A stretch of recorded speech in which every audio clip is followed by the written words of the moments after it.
Party సుపరిపాలన ఫలితం అని చెప్పి కూడా నేను మీకు తెలియజేస్తున్నా. ఈరోజు మీరందరూ గుర్తుపెట్టుకోవాలి, కేంద్రం ఉంది, రాష్ట్రం ఉంది. కేంద్ర ప్రభుత్వంలో కొన్ని కార్యక్రమాలు ఇస్తారు, దానికి మనం కూడా మ్యాచింగ్ గ్రాంట్ ఇవ్వాలి. 100 రూపాయలు ఉంటే కేంద్రం కొన్నిటికి 90 ఇస్తారు, కొన్నిటికి 40 రూపాయలు ఇస్తారు, కొన్నిటికి 50 రూపాయలు ఇస్తారు. దానికి మిగిలింది మ్యాచింగ్ పెట్టి దాన్ని ఉపయోగించుకుంటే మన ప్రజలకు లాభం వస్తుంది. ఇలాంటి 94 కార్యక్రమాలుంటే 94 కార్యక్రమాల్లో వచ్చిన డబ్బుల్ని గత ప్రభుత్వం డైవర్ట్ చేసేశారు, వేరే దానికి వాడుకున్నారు. అసలు వీళ్ళు డబ్బులు పెట్టలేదు, లెక్కలు ఇవ్వలేదు. ఇవ్వకపోతే కేంద్రం నేను పోతే ఈ లెక్కలు లేకపోతే మేమేం చేయలేమంటే దగ్గర మీరు ఒకసారి చూస్తే 9,371 కోట్ల రూపాయలు ఖర్చు పెట్టి కేంద్రానికి మళ్ళా యూసీసీ ఇచ్చి మళ్ళా డబ్బులు రిలీజ్ చేయించే పరిస్థితికి వచ్చాను. దీంట్లో 73 ఇప్పటికే సరిచేశాం. నేను అడుగుతున్నా, 5 ఏళ్లలో మీ ఊర్లో సిమెంట్ రోడ్లు వేశారా అని మిమ్మల్ని అడుగుతున్నా. నేను ఆ రోజు వేసిన రోడ్లే కదా అని అడుగుతున్నా మిమ్మల్ని. పాడి రైతులున్నారు చిత్తూరు జిల్లాలో, గోకులాలు కట్టారా అని అడుగుతున్నా. ఈరోజు కట్టామా లేదా అని మిమ్మల్ని అడుగుతున్నా. ఆ రోజు లేనిది ఇప్పుడు ఎట్టొచ్చింది? మీరు చేసిన తప్పుడు విధానాల వల్ల వచ్చిన డబ్బుల్ని పంది కుక్కులు మారుగా వీళ్ళు పంచుకున్నారు. ఈరోజు ఈ ప్రభుత్వం చిత్తశుద్ధితో ప్రతి ఒక్క పైసా కూడా పేదల కోసం ఖర్చు పెట్టే ఏకైక ప్రభుత్వం అని మీ అందరికీ హామీ ఇస్తున్నా. అంటే మనం అందరం కూడా చెత్తలో ఉండాలి.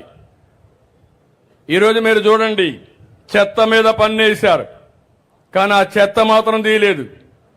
నేను ఆ రోజు మీ అందరికీ ఇంటింటి దగ్గర ట్రైసైకిల్ పెట్టి చెత్త కలెక్ట్ చేసి ఆ చెత్తను తీసుకుపోయి పొడి చెత్త, తేమ చెత్త, తడి చెత్త రెండుగా చేసి వేరువేరుగా చేసి కాంపోస్ట్ తయారు చేసి మిగిలిందంతా కూడా ఫ్యాక్టరీలకు పంపించే పరిస్థితికి వచ్చాం. అన్నీ ఆగిపోయినాయి. మళ్ళా అక్టోబర్ నుంచి ఇప్పుడు మళ్ళా రివైవ్ చేస్తున్నాను. అంటే మన గ్రామాల్లో ఒకప్పుడు మీరు చూస్తే రోడ్డు పక్కనే మరుగుదొడ్లు వాడుకునేవాళ్ళం, రోడ్డు పక్కనే చెత్తంతా వేసేవాళ్ళం. ఊరికొస్తే చెత్త గాని మరుగుదొడ్లు గాని స్వాగతం పలికేటివి. ఈరోజు నాగరిక ప్రపంచంలో సెల్ ఫోన్లు వాడుతున్నాం గాని రోడ్డు పక్కనే మరుగుదొడ్డు చేసుకుంటే ఎంత సబబుగా ఉంటుందో మీరు ఆలోచించాల్సిన అవసరం ఉంది. అందుకే ఇలాంటి కార్యక్రమాలన్నీ చేసి ముందుకు పోతున్నాం. మొన్నటి వరకు మీరు చూశారు, ఏ రోడ్డైనా బాగుందా అని మిమ్మల్ని అడుగుతున్నాం. మొన్నటి వరకు గుంతలే గుంతలు. ఆ గోతులు ఎంత పెరిగాయంటే 5 ఏళ్లలో ప్రమాద సంఘటనకు వెళ్లిపోయినాయి. వాహనాలు ప్రయాణం చేసేలేని పరిస్థితి, చాలా ఇబ్బందులు వచ్చాయి. ఈరోజు మీరు చూడండి, 20,000 కిలోమీటర్లు ఈ 4-5 నెలల్లో 80% నుంచి 85% రోడ్లన్నీ గుంతలు పూడ్చి మళ్లీ మీరు సుజావుగా ప్రయాణం చేయడానికి చేసిన ప్రభుత్వం ఇది. అవి కూడా ఇంకొక నెలకు 2 నెలలకు అయిపోతాయి. ఇప్పుడే మీరు ఇక్కడ చూస్తున్నారు, తర్చూరు రోడ్డు వస్తా ఉంది.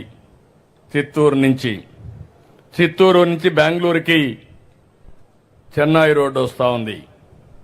ఆ రోడ్డు వస్తే ఏవైతే గేట్లు కూడా ఎక్కడెక్కడ పెట్టకుండా యాక్సెస్ సెంటర్లు పెట్టి ఒక్కొక్క నియోజకవర్గం ఒక దగ్గర పెట్టి ఇక్కడి నుంచి నేరుగా చెన్నైకి పోవాలంటే ఇప్పుడు 2 గంటలు 3 గంటలు పడుతుంది.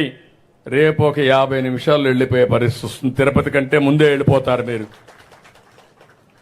అలాంటి రోడ్డు 4 లేన్ రోడ్డు, అదే మరి డబల్ లేన్ కింద పెట్టి బ్రహ్మాండంగా వస్తే కాన్స్టిట్యున్సీ రోడ్లు చూస్తే నడవలేని పరిస్థితి ఏమనాలి నేను అడుగుతున్నా. అందుకని అవన్నీ కూడా ఇప్పుడు రిపేర్ చేపిస్తున్నాం. ఇవన్నీ ముందుకు తీసుకుపోతామని చెప్పి కూడా నేను మీకు తెలియజేస్తున్నా.